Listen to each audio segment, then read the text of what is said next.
Assalamualaikum warahmatullahi wabarakatuh. Hai sob, apa kabar semuanya? Balik lagi di Reading Room, di ruang di mana kita dipaksa berpikir berbeda dari apa yang selama ini kita pahami. Hari ini kita bakal bicara tentang pendidikan dan bagaimana sistem pendidikan kita sebetulnya berkontribusi besar menghasilkan koruptor-koruptor yang saat ini duduk di kekuasaan.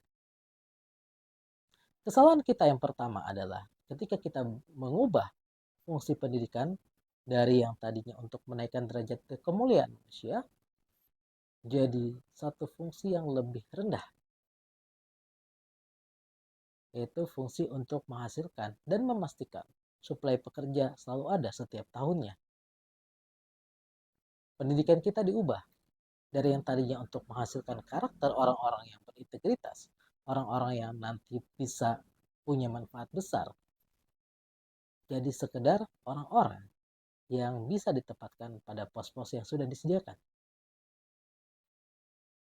Nah, untuk memastikan hal ini tentunya tidak bisa jika orang-orang ini dididik dengan cara yang terlalu filosofis atau terlalu deep, terlalu dalam. Kita tidak bisa memberikan mereka alasan yang terlalu mulia, apalagi alasan yang filosofis sekali, yang berhubungan dengan kehidupan, berhubungan dengan dirinya sendiri, berhubungan dengan kebaikan-kebaikan. Karena terlalu banyak alasan yang deep akan membuat semuanya susah dikendalikan.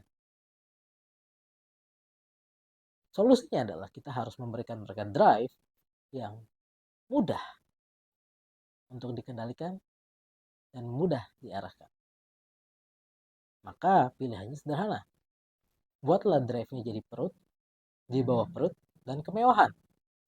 Dan itulah yang kita lakukan dengan pendidikan kita. Kita dididik untuk memastikan kita bisa mengejar semua itu. Kebutuhan perut kita, di bawah perut, dan kebutuhan kemewahan kita. Maka dari kecil kita semua dididik.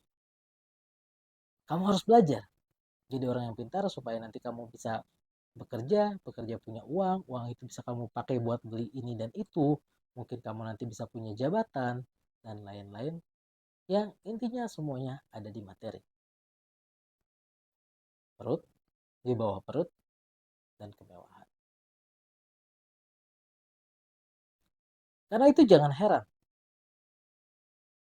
ketika kemudian kita lulus dari sistem pendidikan kita nggak berubah. Kita tidak bisa memberikan satu kontribusi besar pada dunia. Karena memang kita tidak dirancang untuk itu. Kita dirancang untuk memenuhi pos-pos yang ada sebagai suplai sumber daya manusia. Dan karena yang mendrive kita adalah perut, di bawah perut dan kemewahan, maka jangan heran ketika ada demo, ada protes, ada seruan menentang ketidakadilan, itu tidak pernah berurusan dengan kezoliman, tapi lebih pada kenapa saya nggak dapat. Tidak adil itu bukan zolim, tidak adil itu saya nggak dapat, dan itu yang terjadi. Kita saksikan betapa banyak aktivis dari masa ke masa. Saya tentu nggak bilang ada aktivis-aktivis yang idealis, karena sehebat apapun sebuah sistem akan selalu ada yang keluar dari sistem itu. Namanya juga sistem manusia. Kita bicara kembali pada case di mana kita menemukan aktivis-aktivis yang dulunya teriak lantang.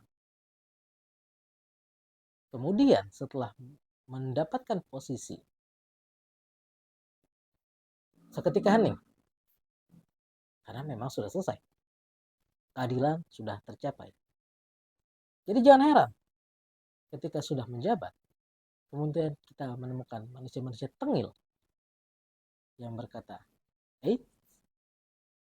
jangan kritik kami terlalu keras.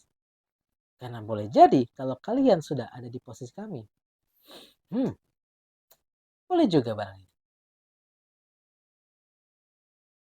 Dan balik lagi, ini karena pendidikan kita.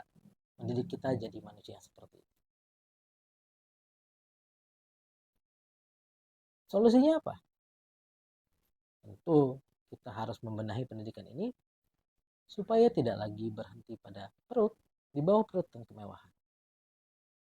Kita harus mendidik untuk membentuk generasi yang mulia.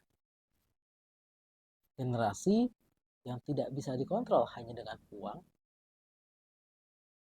jabatan, dan kesenangan di bawah perut. So, masih mau pertahankan sistem pendidikan ini?